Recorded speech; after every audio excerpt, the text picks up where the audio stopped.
Now, the whole country breathed a sigh of relief on Friday when the news that 9-year-old Shannon Matthews had been found alive and well after she'd been missing for 24 days.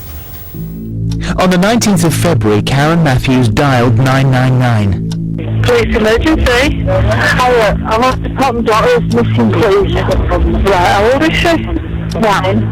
9, yeah. Her daughter Shannon was missing.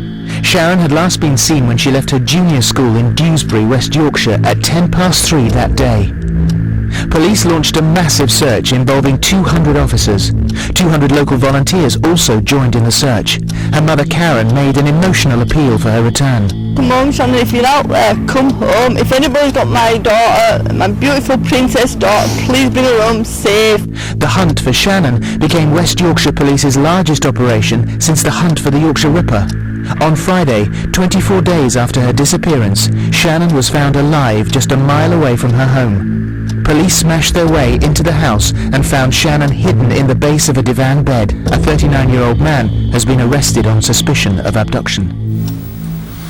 Well, joining us now is child protection expert Mark Williams-Thomas and Sheila Fernley, who is a child psychologist, and welcome both of you.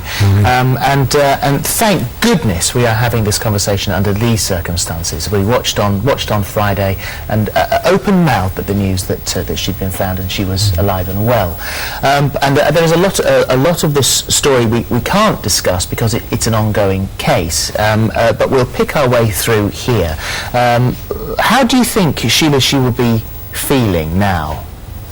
Well, we can, as you say, we can only guess right now, but experience, informs all professionals that people that have come through trauma, they want to be surrounded by things that they know, and she will be feeling probably disorientated, confused, wanting to see people that she knows, because as we hear, she isn't yet back, in her own home. There seems to be a very clever move on the part of the police to incorporate this kitten into play. If that, and we're led to believe that is the case, but that's quite a clever move.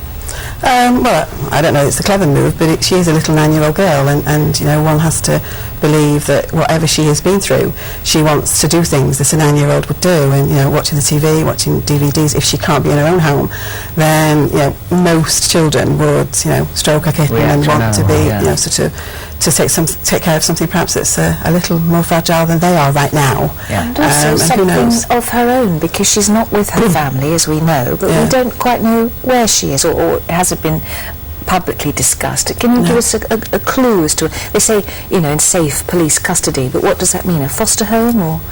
Well, we could only guess that it would mean a foster home, because again, professionals have to be absolutely sure that this little girl is as safe and as cared for as she possibly can be right now. And 24 days away from your family when you're little is a very long time. A very, very, very long time. And so one would hope that she's with and in the care of people who are thinking about all of those things for her and with her, so that she is thinking about who she is, where she really belongs, what has happened to her, without in any way pressurising her or forcing her to talk about things that maybe she's not ready to talk about yet. Who knows? And how does a psychologist go around unpicking any child's mind when they've been through something that's completely out of their knowledge, totally alien to them? How fast or slow do you take it? At the child's pace, because obviously lots of things have got to be unravelled. She has to be helped to make some kind of sense of what has happened to her.